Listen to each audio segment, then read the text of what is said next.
Yan, so good day sa atin mga tropa. May concern dito yung customer.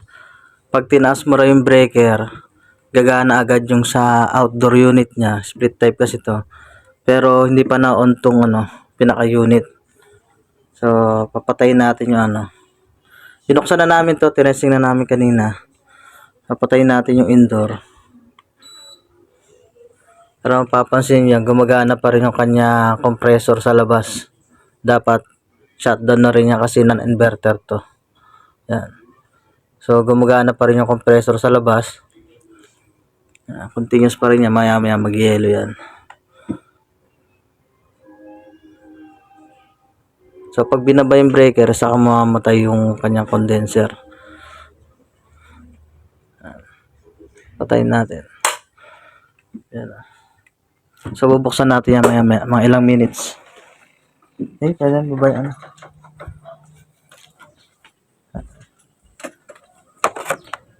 Yan. So, nandito yung kanyang condenser.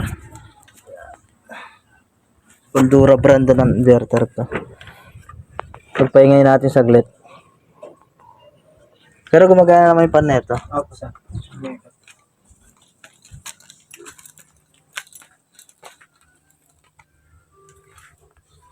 So, maya konti, itaas natin. Tignan natin yung ano na yan.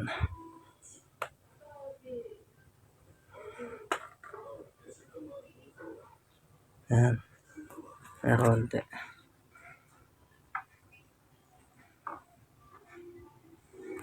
I-try na natin taas. Yan. So, mapapansin nyo, naka-off yan. Off yung indoor. Hindi gumagana yung kanyang blower. Gumagana na yung compressor sa labas. Yan o. 3.9 amperes. So, pagtaas pala ng breaker, gumagana na yung outdoor. May problema yan dito sa kanyang sa signal neto, papuntang outdoor.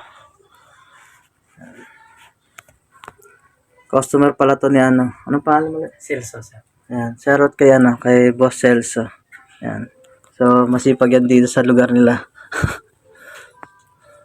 So, ito, natin to. May problema yan dito sa may board niya. Kasi itong mga non-inverter, nandiyan talaga yung pinaka signal niya pag non-inverter, papunta ron sa outdoor. So, sa board dyan.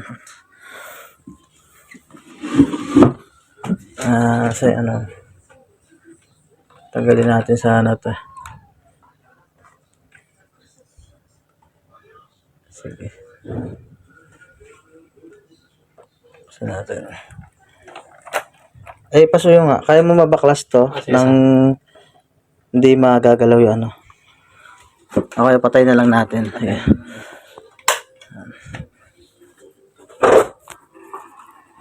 So, papabaklas natin yung papakita natin yung problema yan.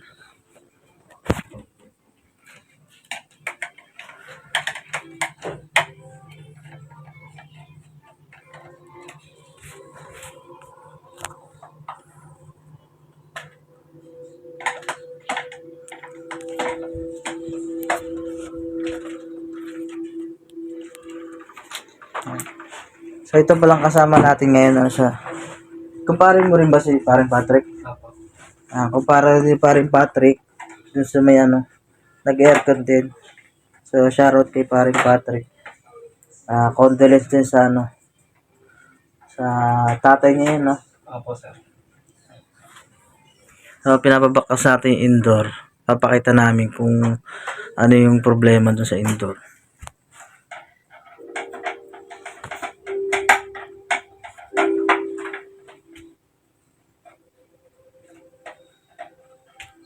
Yung una kasing ginawa nila dito, nag-yellow yung unit, tapos in-advise nila i-pull down.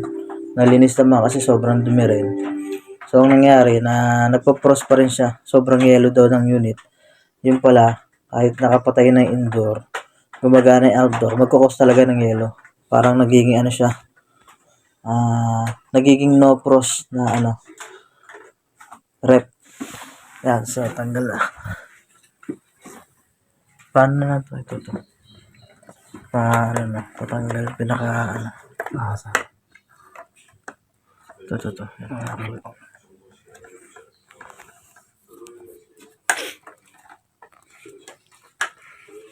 Yan, tuturo natin dito yung ano, mga pinagbabawal.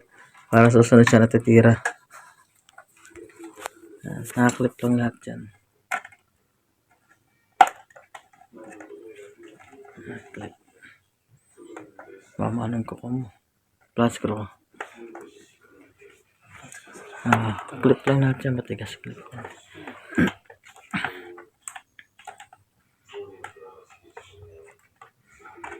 Ito na lang, dalawa.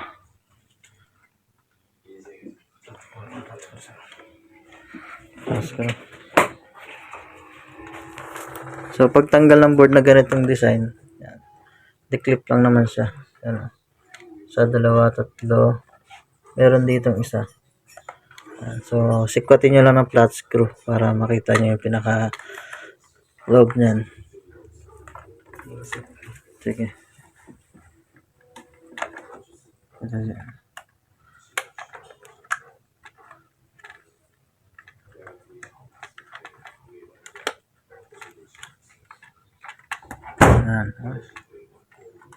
Nagulat ako minsan pag ganyan eh. May tao eh. Yan. Ano ba? So, tuturo namin kung anong problema. Pag ganun, pag taas ang breaker, gumagana agad yung outdoor. So, wala na tayong paligoy-ligoy pa. Ayan. So, ito yung problema niya, no? Yung kanyang, relay. Kasi to, pag ganito, pag nagkaroon ng close contact na wala pang signal ng 12 volts, so, mangyayari yan, mag-on na agad sa compressor, pupunta na agad dun, palabas yung supply. Kasi mapapansin nyo, ito. Yan o. Nandito yung, line ng breaker, tapos papunta dito sa relay. Yan o. Kailangan kasi kukumand mo na yan ng 12 volts to. Ito yung 12 volts o. So, supply lang yan dito. Tapos, papunta yan dito, doon sa outdoor na yan. Kapag nagka-supply yan, magkakaroon talaga ng supply yan doon. Gagana agad.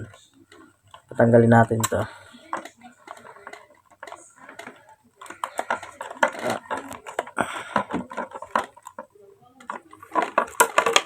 Tigas ah.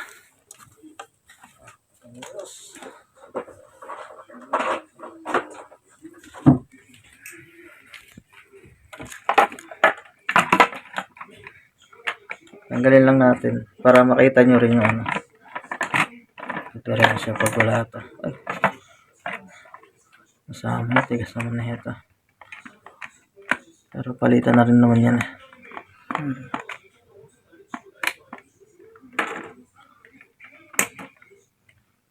Tigas-tigas lang. Yan. Pag tinanggal natin yan, tataas natin yung breaker. Tignan natin yung na ito.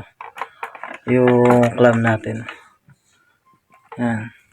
Tataas natin yung breaker. Pakita mo yung breaker. Pakita mo.